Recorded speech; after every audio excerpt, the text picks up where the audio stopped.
Acts chapter 24 and verse 1. And after 5 days Ananias the high priest descended with the elders and with a certain orator named Tertullus, who informed the governor against Paul.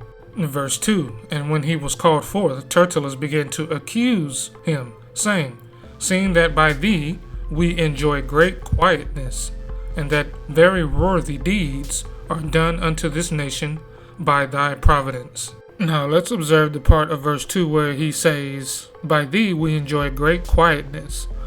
What is he really saying here? Well, like the Bible says, there's nothing new under the sun, so let's correlate his statement with modern day examples. Conservative, right? So let's break it down. Conservatism is a cultural, social, and political philosophy and ideology that seeks to promote and preserve, keyword, traditional institutions, customs, and values, such as, keyword, the nuclear family. I find this to be a huge oxymoron because the black nuclear family has been under attack since we came off them slave ships. So let's go to the bottom part, beliefs and principles. Scholars have tried, keyword, to define conservatism as a set of beliefs and principles. Yes, correct, they have tried, but they can't because it's a premise grounded in contradiction.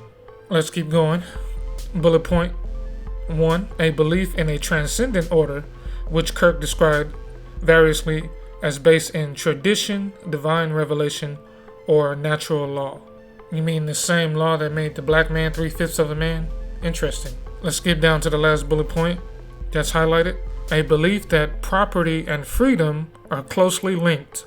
Interesting. More double talk. As we can see, we as black people are property. We are still captives in this land. So how can we have freedom being captives? And no, you Negroes are not Native Americans. Y'all came over here on ships with everybody else. Talking about the Euphrates River is in Utah, and the Coliseum used to be in the Grand Canyon. Cut it out. When y'all not dressed up as Native Americans on the weekends, this how y'all be looking on the job. A straight thoroughbred FBA. Y'all ain't fooling nobody. So stop it. Alright, let's keep it moving, Israel. Democratic Christians and MAGAs who claim Christianity are two sides of the same coin who are in opposition to one another. Conservatives and liberals are both radicalized versions of Republicans and Democrats whose views are both rooted in the satanic religion of Christianity. So when we examine the conservative ideology behind the term Make America Great Again, who does this ideology benefit exactly? Well, let's get it straight from the horse's mouth. Y'all know the devil's gonna always tell on himself, Israel. MAGA is a code word, so let's see what it really means. Let's start from the top. MAGA or Magus is the name for the highest rank in the Church of Satan. MAGA translates to witch in Latin. MAGA in Portuguese means magician, sorceress, wizard. MAGA in Japanese means wickedness, evil, calamity, disaster. MAGA is a slang word in Nigeria meaning sucker, fraud, victim, or easily fooled idiot. You know, like these black conservatives who we're gonna deep dive into. MAGA means lies in Zulu. MAGA means dragon in Sudanese. MAGA means sorceress and female magician in Italian. Mago for male magician. MAGA means magician in Spanish. So who is Tertullus, right? Let's get the definition of orator. It says a public speaker, especially one who is eloquent or skilled, right? Tertullus was a skilled orator. He was a trained advocate, likely skilled in law and rhetoric. Keyword rhetoric. And on the second one it says, his arguments were politically motivated. Tertullus crafted his case to appeal to both Jew religious concerns and Roman political stability. He avoided direct theological debates and focused on portraying Paul as a social and political threat. So as we can see here, more double talk. You cannot simultaneously focus on the issues of the oppressor and the oppressed. They are both in contrast to one another. And theological debates are debates centered around the morality of Yah's law. of the Bible and the Scriptures, which he avoided, but instead tried to paint Paul as a threat to Roman structure and stability, sort of how we see today where they try to blame black people and crime in Chicago for all their problems, but will not address how Chicago ended up the way it ended, from all the evil and manipulative bills and decrees from the same people who call themselves Christians and followers of Christ. The irony. So let's keep going. It says, this approach showed his understanding of Roman legal expectations and his intent to gain a favorable verdict by manipulation rather than truth. See how the devil telling themselves in their own articles? They understand everything completely, but still choose to blame the apple of Yah's eye for all of their problems that they are solely responsible for. So let's go to the bottom. He praised Felix to win favor. Tertullus began his speech with flattery, praising Felix for bringing peace and reforms. This was a common tactic in Roman courts to gain favor with the judge. So let's analyze the sorcery and witchcraft that's being played on our people from the acronym MAGA, which means Make America Great Again. Black conservatives are everywhere. That's why I'm here to show my support as a black man for Trump. Pollsters can't get enough of them. The historic levels of support the Republicans are getting from black folk under Trump. Donald Trump is cozying up to them. Come here, let me give you a hug. And the RNC was full of them. President Trump, we have the greatest economy in our lifetime. America is not a racist country. Can you imagine President Donald Trump coming to a city and calling a pastor like me? You've probably heard a lot of people talking about black Republicans, but I spent all of the RNC talking to black Republicans. So it is with being a black conservative. I equate it to being gay back in the 50s or 60s. You didn't come out the closet then. And so you look at the people who really saying that about Trump. It's not no uppity Negroes, it's Negroes out the real hood. And that's one reason why I'm pro-Trump and I'm a conservative, is because I truly believe in the individualistic approach to the problems that we see within the black community or in America as a whole. Black Republicans specifically are some of the most disliked and unpopular political figures within the black community for a reason. I'm pissed. Of the 4 black Republicans in the U.S. House of Representatives, zero represent majority black districts. I am royally pissed. In fact, they all represent majority white districts, something they seem to be very proud of. South Carolina is majority white, correct? Yeah, it's Scotia. My district is majority white district. Your Utah is majority white district, correct? Michigan, you're Florida. Is your district majority white district? Well, how do we get here? Like, a lot of white people had to vote for it.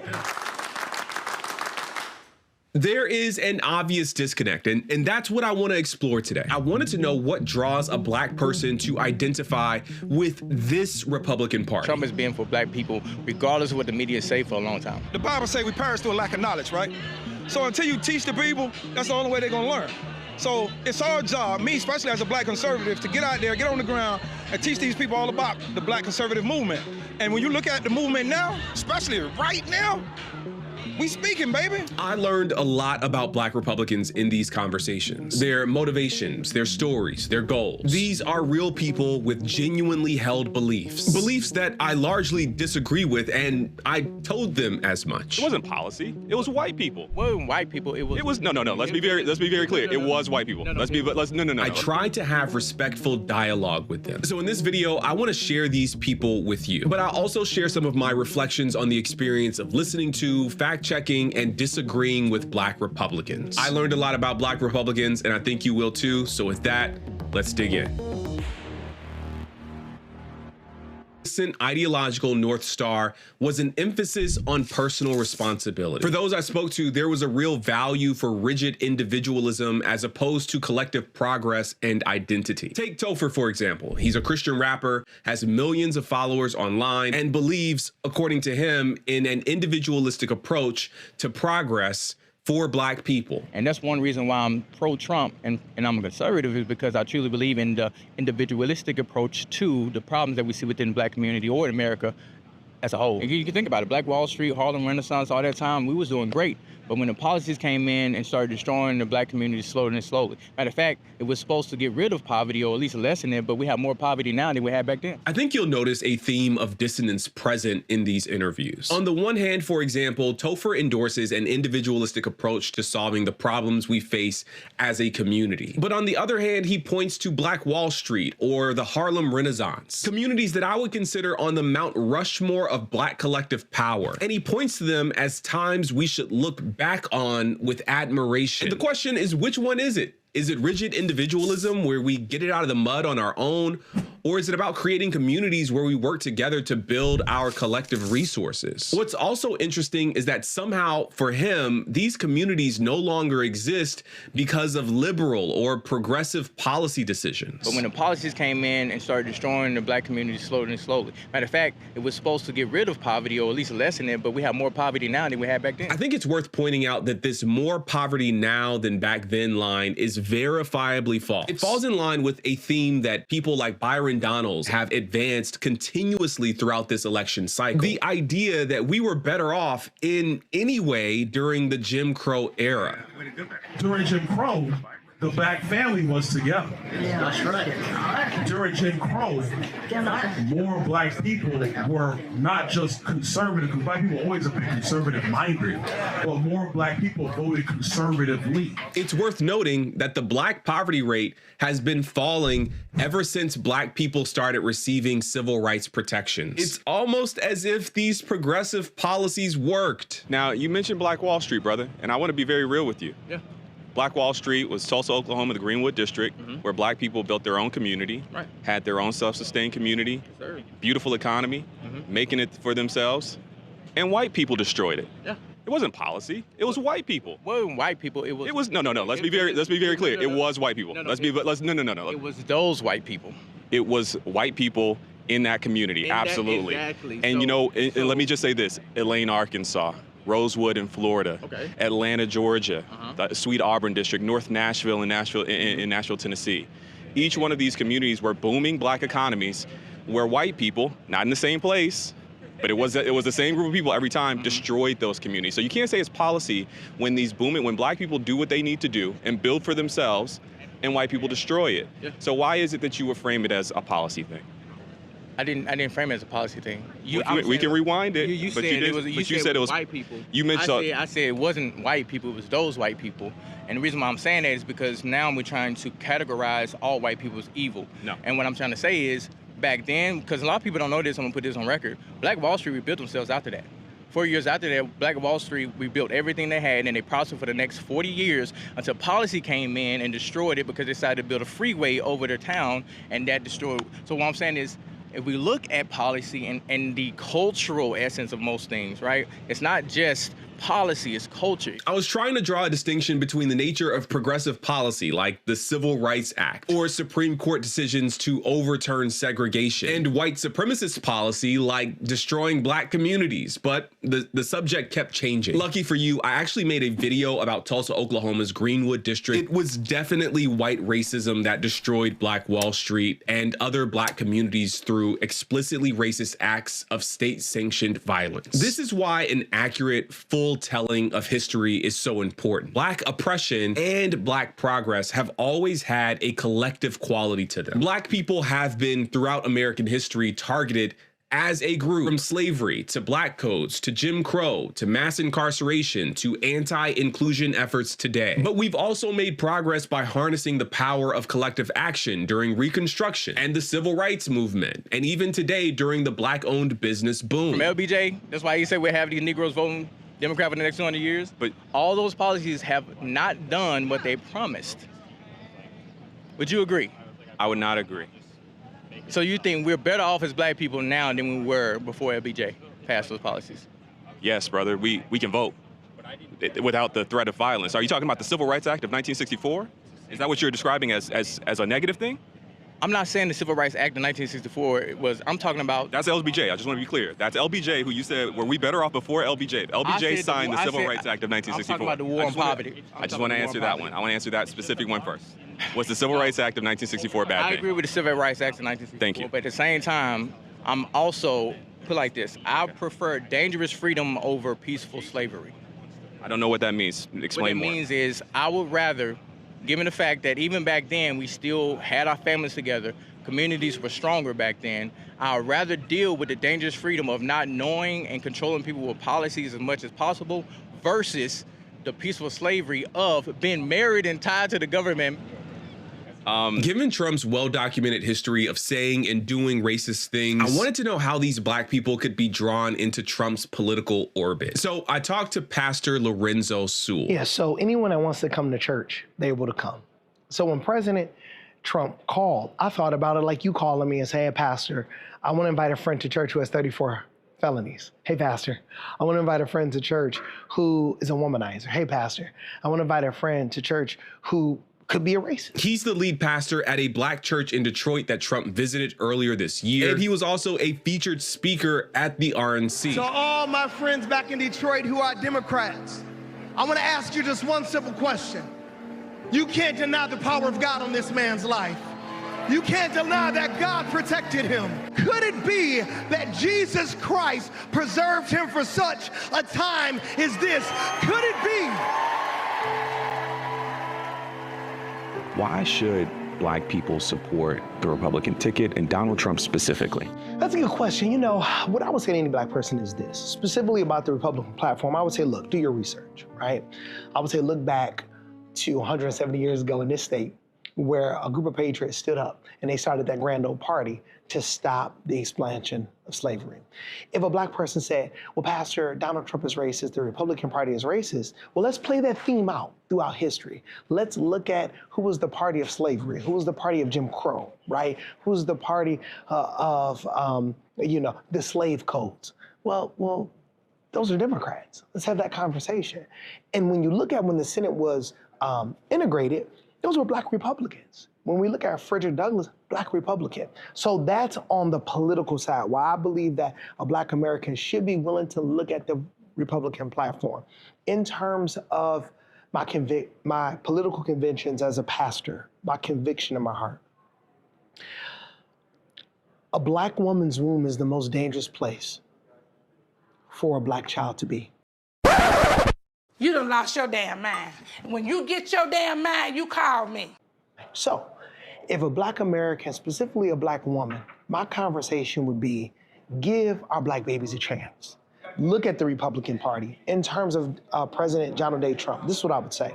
Don't look at the container, look at the content, right? Don't look at the man, look at the mission, right? Don't look at his past. Look at where your agenda is for your community in the future. Conservatives are leading the charge to remove protections for voting rights, protections for maternal mortality, interventions in California, affirmative action, diversity, equity, and inclusion. Sure. These are all issues that pertain directly to the people that I know that you serve in your community. Why should they support the party behind the hindrance, the advancement of the very things that I know you stand for? Sure. Black people that I know, that I represent, that I've had these conversations with, they don't want to be put in a position because they're black. There's not one black person I know that will say to me, Lorenzo, I deserve this position because I'm black. But I want to. But you know that that's not what DEI is. DEI is about fair hiring practices, opening up opportunity, like creating pathways, like. But you're smart. You're an intelligent man, and those that would say this, I believe they're very intelligent. It costs more money not to hire the person who's the best than to be racist. It actually costs more money. So if you're the best at what you do, right? And let's just say I'm a racist. So let's just say that, let's play that out, right? And let's just say, hey, there are 20 white guys that are not as competent as you, but I'm not gonna pick you because you're black. It's gonna cost me more money. They don't even know that this qualified person exists. Right? Sure, I hear you. The pathways are the problem. And a lot of what diversity, equity, and inclusion is doing is creating those and helping to clarify those pathways. And so framing it as an unqualified person getting the job when we know, you and I both know, that there are plenty of qualified black people or Latino people or women who don't end up with jobs. 100%. And I agree with you. I do think relationships and proximity matter. In his book, The Grift, Clay Cane details the history of how black conservatives have thrown black people under the bus to get ahead personally. From black Republicans like Isaiah Montgomery and Booker T. Washington to modern black Republicans like Clarence Thomas, Clay Cane makes the case that the modern black Republican is likely, if not assuredly, a grifter, a person who is doing that which is politically expedient rather than doing what is right, doing whatever they need to do to get that all expenses paid trip to fancy places. I couldn't help but wonder if some of the folks I was talking to fit that description. So I asked Pastor Lorenzo whether or not he was a grifter. In my reporting, I've spoken to Clay Cane, who wrote a book about grifters, how sometimes black Republicans will align themselves with political power for their own personal advantage. Sure. What do you say to a person who says, hey, like, you're a talented, gifted person, but we didn't necessarily know who you were, but now you're speaking on one of the biggest platforms in the world tonight?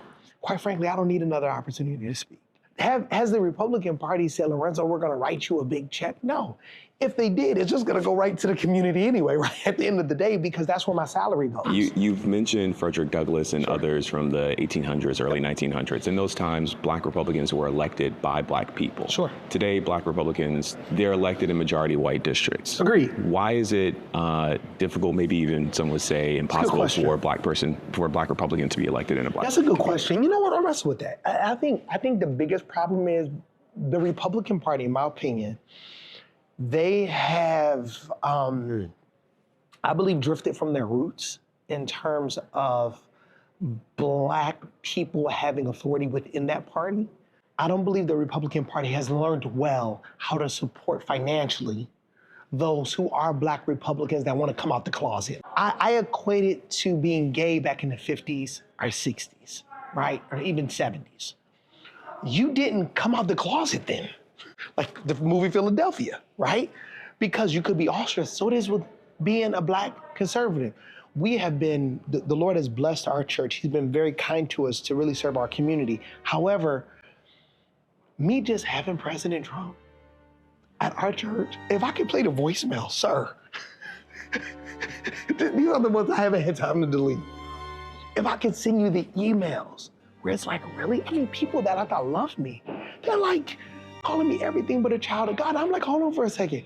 Can we have a conversation? Why are you like, How has that made you feel? You know, I was a drug dealer.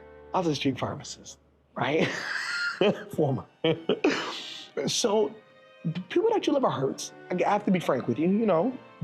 But other people that don't know you, don't understand your motives, I get it. When tensions are high, motives are questions. And tensions have been high in our country as it pertains to politics. So people question my motives. I understand that. But for the people that love you, it hurts. It really does. And that's the reason why black people won't come out the closet. A relatively small percentage of black people will vote for Trump this November. But I have a take and I want to share it with you. A more inclusive and racially diverse Republican Party could be a good thing. American conservatives and Republicans have made the lives of black people difficult on purpose. From the Southern strategy to welfare queens to anti-woke, anti-DEI stuff today, American conservatives have galvanized their white base by making the lives of black people harder. It could be a good thing to see more black Republicans if it means that the Republican Party is becoming actively hostile to the racists who have called that party their home for the last 60 years at least. Make American politics inhospitable to racists. I'm all in on that platform. But the reality is that racists, or at least racism enablers, were present and accounted for at the RNC. They were given stage time, had exclusive access, and seemed central to the whole operation. And I'll tell you what did not feel central. Black people. I actually attended the Black Delegate event during the RNC, and something really interesting happened. The event was taking place away from the main convention center. And in the middle of it, unexpectedly, former President Donald Trump's motorcade could be heard approaching the event from a distance. People have been having a great time before that moment, but you should have seen the excitement on people's faces when they realized it was Trump approaching their event. It really felt like this big moment of acknowledgement, the perfect punctuation in a banner year for Black Republicans. Journalists and news crews were scrambling to get into position to make sure they captured that moment when he comes to this event. But then his motorcade just drove by. It turned out he wasn't coming to the event. It wasn't on his schedule.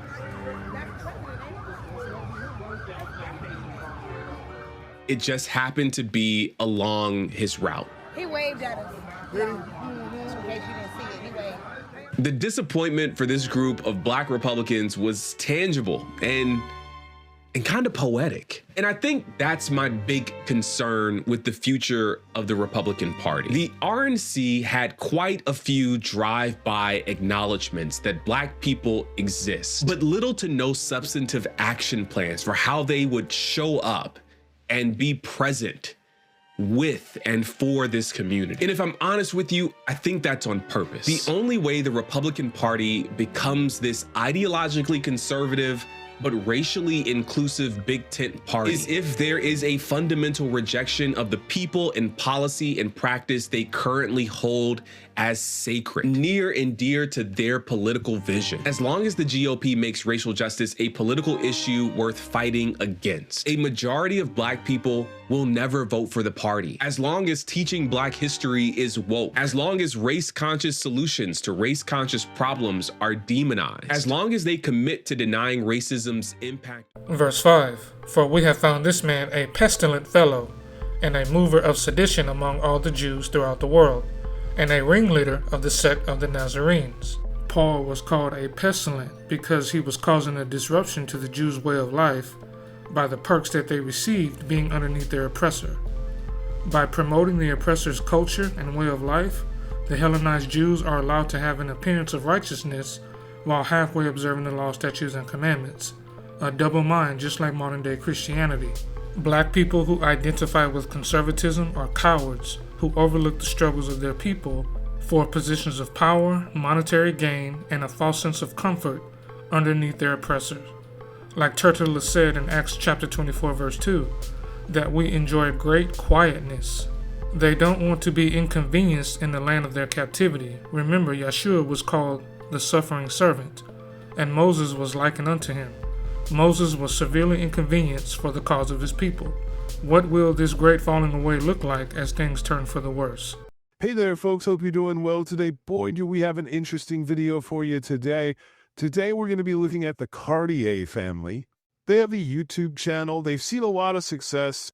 They have 1.5 million subscribers, and they are a group of Black conservatives. And the video we're going to watch them watch is from Nick Fuentes, you know, that white nationalist, and the video is called Dear Black People. So, you know, we expect this to go off the rails pretty quick. I think Black people are not irredeemable, but there just needs to be brutal honesty. It's like, look, these Black people are really struggling, and they're turning into these maniacs. It seems like they don't do anything right. They're obnoxious, they're rude, they're inconsiderate, aggressive, cruel, and so, obviously, Nick Fuentes is just a troll. And the really sad thing is that the Cartier family is associated with him. They both fall under this conservative tent. They're basically peers. So, it'll be interesting to see if they embrace these ideas or push back. Let's keep going. You know, look, nobody hates Black people for being Black. If there are people like that, I think that's exceedingly rare. And I don't consider myself one of them. The reason that people have negative attitudes about Black people is because most people's interactions with Black people are negative. Most people's interactions with Black people is when you're stuck in traffic and you see a Nissan Altima speeding down the shoulder. And you say, what the fuck? You're not supposed to do that. Now, it just goes to show people are not racist. It goes to show people don't like people that are rude. That people don't, it's unpleasant. People want to be treated with consideration and respect. And it is true that Black people are, in this day and age, unfortunately, seem to have very low moral character. It's not even just the violence, although the violence is pretty striking. If you live your life and you know that you're going to be mugged by Black people, it kind of colors your opinion or perception of black people, wouldn't you say? And so what we see Nick doing here is trying to define racism in a way where he could never be guilty of it. He's not prejudiced. You're just misbehaving. And people go, and these black people go, well, you're racist, you're racist. It's like, no, I just hate inconsiderate behavior. If black people were super well behaved, we would be racist in the other direction. We'd say, black people, oh yes, dude, yes. My day is about to turn around for the better. What can I help you with, sir? Please, come right on in. Why is he this way? Oh my God, bro. Oh my God, bro. So this is straight up plantation logic, right? Be quiet, be polite, be non-threatening, and maybe we'll treat you like people. The price of respect should not be obedience. My day is about to turn around for the better. What can I help you with, sir? Please, come right on in. Man, what a relief to see you here. You're a sight for sore eyes. Wow. If black people were known for being the best, then we would be racist in the other direction. Oh, finally. So yeah, that really bothers me. It just bothers me in this damn ass city, because that's all it is in Chicago, is just these black people who can never take accountability. It's always somebody else's fault. That's a good point he ended on right there. To a lot of black people, it is always somebody else's fault. And so out of the gate, we immediately start seeing them sympathize with his ideas and align with some of his ideas. Very concerning. There's two different races of black people here. We have regular black people, like us here, and then we have Gus. And he described option B there. Well, I mean, he lives in Chicago, so I'm sure there's a lot of them there. Yeah. But there is a difference. Like, I'm sorry, but there is a difference. Hold on. What percent of us? There is a difference. What percent It's two different races of people completely. So this is what happens when internalized racism tries to cosplay as social commentary, right? You have regular black people like us is the same energy as I'm not like other girls, if other girls were targets of every racist policy for 400 years. So congratulations, you just called yourself the teacher's pet in a classroom run by white nationalists. Yes, but what percent of us are? I don't know. A lot. What estimate? 50, I would say 55. Nah, 45. Not even that high. I would say like, I don't know what I would say. I don't know how many, but I know I that. would say about 70. Nah, 70's too high. Nah. 70's I would say it's like. not the majority. And so this is it, right? This is dividing marginalized communities into acceptable and deviant. This is just reinforcing the white gaze as a standard. So historically, this tactic was used by colonial powers to control colonized people and reward those who mimic the oppressor and shame the rest, right? This is divide and conquer being live streamed right here. I think the point that he made about rude, inconsiderate behavior from people and negative interactions could sour you to a people, and I think that's a valid opinion. I think that's a valid outlook to have. I mean, if I had a bunch of negative interactions with someone, I would think negatively of that someone. And so the idea here is that negative experiences shape perception. And he calls that valid. Yes, an arsenic can be found in nature. It doesn't mean you should drink it. Personal experience doesn't equal universal truth. Sad, though. I don't know, man. It is sad, but I ain't gonna lie. The way to end it is to do what we do, I feel like, and to call it out. And we can't just spare people's feelings anymore. That's why I'm not mad at what he said at all. Well, I don't know. I think there just has to be some sort of accountability among black people. Like if black people as a collective stop defending that behavior and justifying that behavior and then accepting it as black behavior, then it would be frowned upon. But a lot of this stuff is accepted and defended by black people. Oh, they're just kids. Oh, they're hungry. Oh, they're this, they're that. They had to. It's always a defense from black people. So it's almost a justifying that behavior. And this part right here really pisses me off, right? We can't spare people's feelings anymore. That's why I'm not mad at what he said. You're not sparing feelings. You're sparing racism from accountability. You're not brave for saying what racists love to hear. You're not truth-telling. It's trend chasing with the side of self-denial. And so this is the popular rhetorical trick. Claim the moral high ground by pretending you're the only one telling it like it is, when you're actually just regurgitating old stereotypes. Racism thrives when it wears the costume of honesty. Well, I mean, I feel like black people approach me differently than they would him. So I don't know. I'd say my experience with black people would probably be different than someone else's as a black man. I'm just going to be logical here. Like, I think someone might be inconsiderate and rude to someone that's white, but I think when they come to me, it's going to be a different interaction. I'm just keeping it 100 based on my life experience. It's impossible to find a number here, but do you think that's a bad take? No, I mean, this is anecdotal evidence here. Yeah. And that's right. Anecdotal evidence is the foundation of prejudice, right? Without statistics, patterns, or historical analysis, it's just personal trauma being projected out, or in this case, maybe even inward. And that's not commentary. It's a confessional. You know him. I already seen it. I mean, someone else's experience with someone is not going to be my experience. I can only speak from my point of view. I think that people are saying he's racist. I mean, I don't think he said anything racist. He didn't denigrate. He said this is why people feel that way. He just described based on the these other race things. of people. He did not describe. He described niggas, not black people. I mean, I think there is a big difference. I think that I've met a lot of black people and I've met a lot of niggas, and there is a giant difference. There really is. It's two completely different mindsets. That is what I will say. Just being honest. And so here today we saw the Cartier family not just reacting to racism, but rehearsing it, like carefully, proudly, and worst of all, strategically. They built a platform not by challenging power, but by performing obedience to it, weaponizing their blackness as a shield for white supremacy. Their commentary isn't about truth or accountability. It's about validation, giving racists permission to keep hating while saying, see, even they agree. That's not resistance. That's compliance. They claim to be real and unapologetic, but they're anything but. What's real about blaming single mothers while ignoring the systematic forces that break families? What's unapologetic about regurgitating white supremacist tropes and calling it data? What's rebellious about becoming the mouthpiece for the very ideology that criminalized your existence? This isn't truth-telling. It's grifting.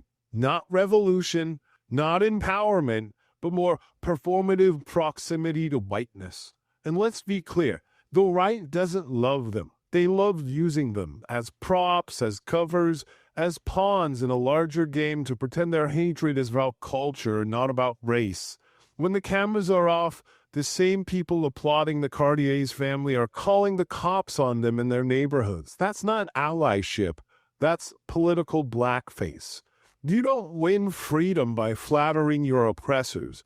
You don't earn dignity by distancing yourself from people, and you don't escape racism by co-signing it. The tragedy of the Cartier family isn't that they believe what they're saying.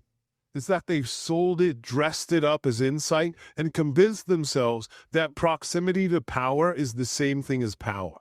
It's not. It's just another form of captivity, wrapped in likes, monetized in views, and deeply, tragically unsustainable. Leopards are eating my face.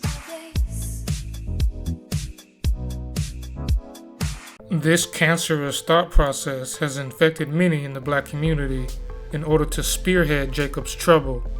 They believe they are doing the right thing under the banner of Christianity, similar to the Pharisees who came against Yeshua and the Nazarenes. Who gave up Yeshua to be killed? Who came against Paul to try to get him killed? It was the Jews who didn't want their double-minded way of life and the perks they received underneath their oppressor to be disrupted.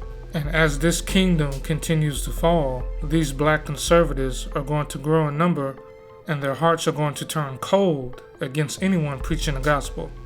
They are going to be the main ones advocating for imprisonment and even death, so white people can feel justified in doing so in the eye of the public.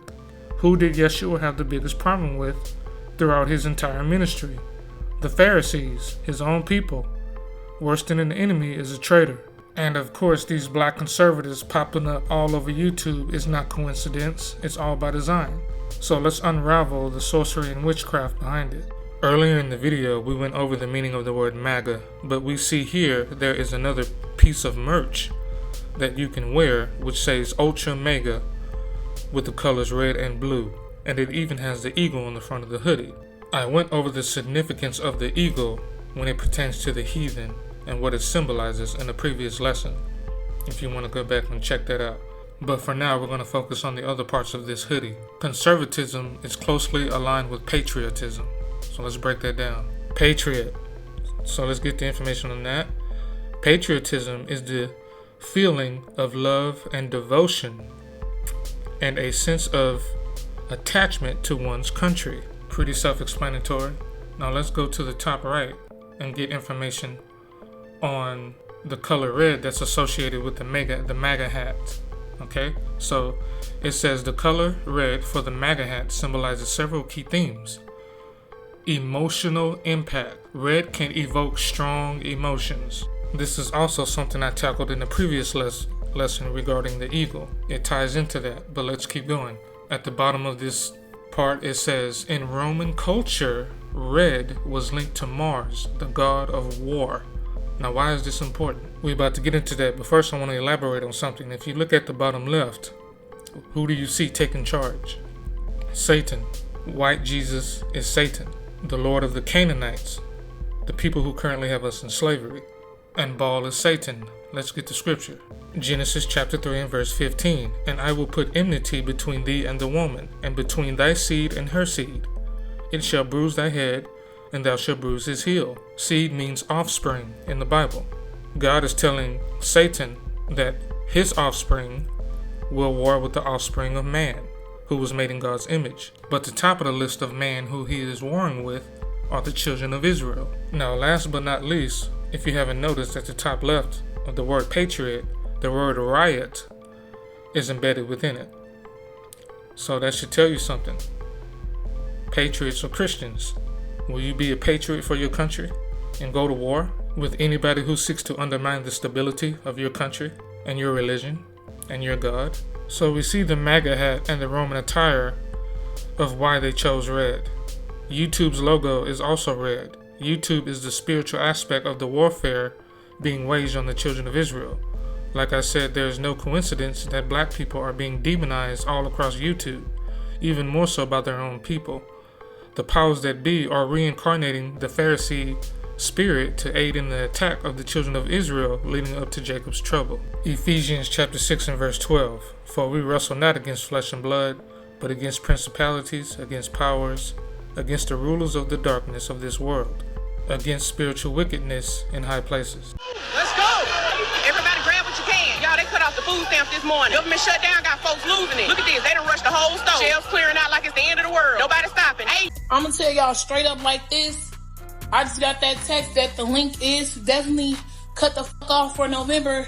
Y'all better stay the fuck out of my way in these stores. I'm walking out with carts and I'm not paying for shit. Trump, if you want, motherfuckers start looting, it's gonna happen. Before my kids go broke in this bitch like Jock, I'm gonna be stealing like it ain't no tomorrow. I am going to go in that store, get everything I get regularly. I'm going to bag my shit up, swipe my link card. As soon as that bitch say, ain't no pending balance on there, I'm going to walk the fuck out. And I'm gonna have one of my cousins with me that'll punch your ass so hard you gonna think a Jet 2 holiday hit your bitch ass if you think I ain't finna walk out that store. And please follow me to that motherfucking car. If you feeling motherfucking froggy, bitch, you ain't gonna make it back to your motherfucking position at that fucking Walmart store. I'm telling you. They are now moving on to the next phase in their warfare, which is cutting off food stamps in order to cause the beginning stages of chaos within the nation while having black people at center stage. Revelation chapter 12 verse 17. And the dragon was wroth with the woman, and went to make war with the remnant of her seed, which keep the commandments of Yah, and have the testimony of Yeshua HaMashiach. Isaiah chapter 54 verse 17. No weapon that is formed against thee shall prosper, and every tongue that shall rise against thee in judgment thou shalt condemn. This is the heritage of the saints of the Lord, and their righteousness is of me, saith the Lord. Romans chapter 8 verse 17. And if children, then heirs, heirs of Yah, and joint heirs with Yeshua HaMashiach, If so, be that we suffer with him, that we may also be glorified together.